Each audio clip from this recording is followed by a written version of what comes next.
안녕하십니까. 기능의학으로 환자를 치료하는 의사 닥터덕입니다.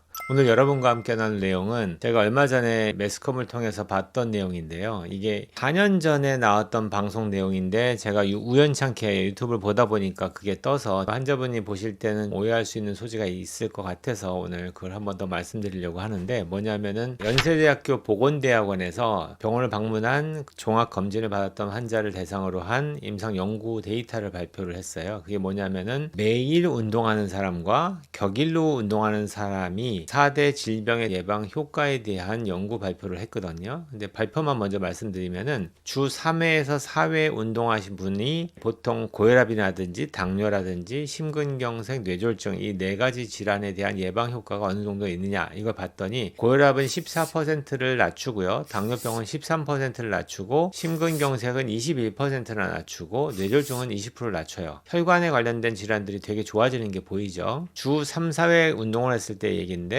중간 강도 이상입니다. 땀을 흘리는 유산소 운동을 포함해서 근력 운동 다 합쳐서요. 근데 매일 만약에 이 운동을 했다고 쳤을 때는 당뇨나 심근경색이나 뇌졸중 같은 혈관에 관련된 질환들에 대한 예방 효과가 전혀 없는 것으로 나타났습니다.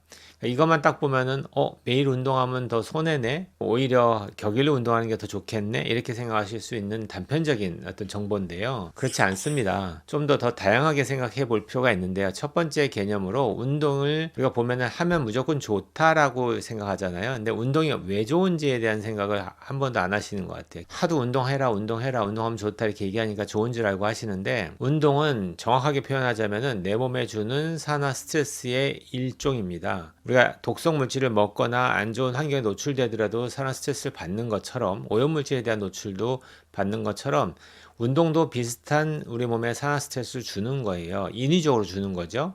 근데 그게 왜 좋냐?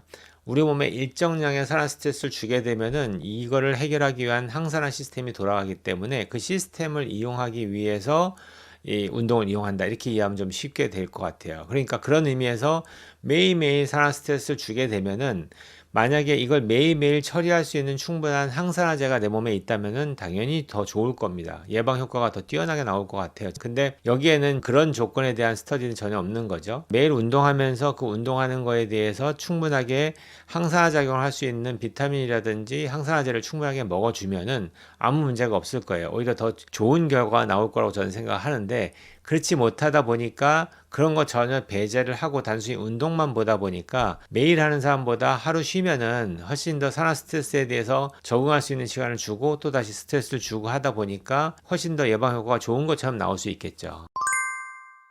제가 이걸 이해시키기 위해서 비유를 드는 것 중에서 한 예화가 있는데, 윈스턴 처칠과 제임스 픽스라는 사람의 일화입니다. 윈스턴 처칠 같은 경우에는 90 몇 세까지 사셨고요. 80대에 제가 알기로는 영국 수상을 했어요. 한나라의 대통령을 한 거죠. 80대가 넘어서.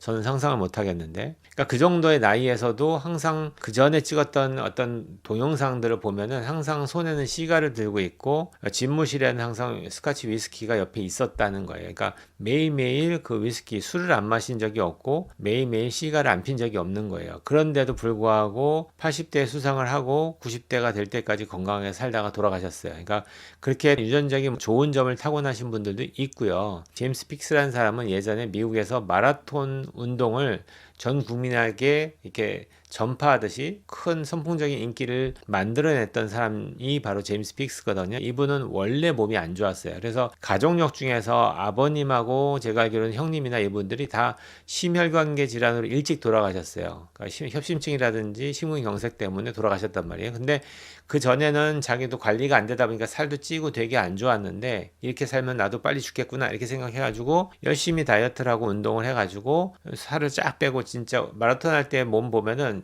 지방질 하나 없이 다 마른 몸으로 잘 관리했거든요.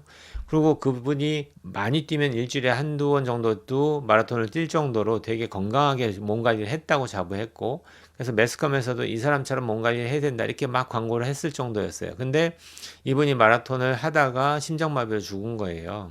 결국에는 과도한 운동에 의한 산화 스트레스를 줬을 때 이거를 예방할 수 있는 항산화제를 충분하게 복용을 하면서 관리를 해야 되는데, 하물며 이 사람은 유전적인 문제도 있잖아요. 이게 요즘에는 밝혀져서 우리가 혈액 검사를 통해서 이렇게 유전적으로 산화 스트레스를 받았을 때 이런 것들을 해결 못하는 유전자가 있는지를 요즘엔 찾을 수가 있습니다. 특히 혈관학적인 문제는 더 자세하게 볼 수 있어요. 그러니까 만약에 이분이 그 당시에 막 다이어트하고 운동할 때 바른 기능의학자를 만나서 제대로 된 검사를 하고 운동도 제대로 티칭을 받으면서 이걸 하면서 어떻게 하면 내 몸이 건강해질 수 있는 제대로 된 비타민 관리와 항산화 관리를 했다면은 저는 충분하게 이분도 윈스턴 처칠처럼 80세, 90세 때까지 건강하게 사실 수 있다고 생각합니다. 근데 운동만 하면 된다라고 생각하면서 운동만 하니까 제가 기억에는 정확한 날짜는 모르겠는데 한 50대 초반인가 그때 마라톤 하다가 이제 심장마비로 죽은 겁니다. 그러니까 이렇듯이 운동이 나쁘다는 게 아니에요. 운동은 매일 할 수 있고요. 매일 해도 좋다고 생각하는데 그런데 그거에 대해서 충분하게 우리가 산화 스트레스로부터 안전하게 내 몸을 보호할 수 있는 충분한 항산화제를 넣어주고 한다면은 아무 문제가 없습니다. 오히려 운동이 더 좋을 거예요. 우리 몸을 관리하는데. 근데 그렇지가 못한 일반적인 사람들한테는 좀 쉴 수 있는 시간을 주는 게 안 한 사람보단 좋으니까 그런 의미로 이해하시면은 정확하게 이 발표에 대한 이해가 되실 겁니다. 자기 몸 상태에 맞춰서 관리를 하세요. 전혀 안 했던 사람이 갑자기 운동이 좋으니까 매일매일 하세요. 이렇게 했을 때 그걸 견디냐? 쉽지 않습니다. 우리 몸은. 그래서 그런 분들은 일단은 걷기부터 시작해서 일주일에 한 3, 4회 하시고요. 걷다가 조금 탄력이 생기면 걷다 뛰다 하면서 좀 더 늘리고요. 그래서 최소한도로 규칙적으로 내 몸이 운동할 수 있는 내 몸의 습관을 만드시고 두 번째는 좀 과격하게 운동했다 싶을 때는 충분한 항산화제를 보충해 주셔야 돼요. 그게 가장 중요한 얘기입니다. 그렇게 해서 내 몸에서 만들어낸 활성산소들을 충분하게 없앨 수 있는 시간을 주셔야 되고 그것과 함께 내 몸에 노출되는 여러 가지 다른 오염물질에 의한 산화 스트레스까지도 관리할 수 있는 그런 아이디어를 갖고 몸 관리를 하게 되면은 그러면 훨씬 더 건강한 관리가 되겠죠. 운동은 열심히 해놓고는 바깥에 나가가지고 인스턴트 패스트푸드 먹고 또 오염되어 있는 중금속에 오염되어 있는 야채라든지 생선들 열심히 먹고 이러면은 내 몸에서는 이것 때문에 대사가 안 돌아가는 문제가 생기기 때문에 결국에는 운동해놓고 좋은 거 먹었다고 생각하지만 내 몸이 더 나빠질 수 있는 그런 길로 갈 수도 있는 거죠. 그렇게 이해하시면은 운동에 대한 개념이 어느 정도는 이제 정확하게 잡히실 것 같습니다. 오늘은 여기까지 이야기하겠습니다. 온 국민이 건강해지는 그날까지 닥터덕은 여러분과 함께 합니다.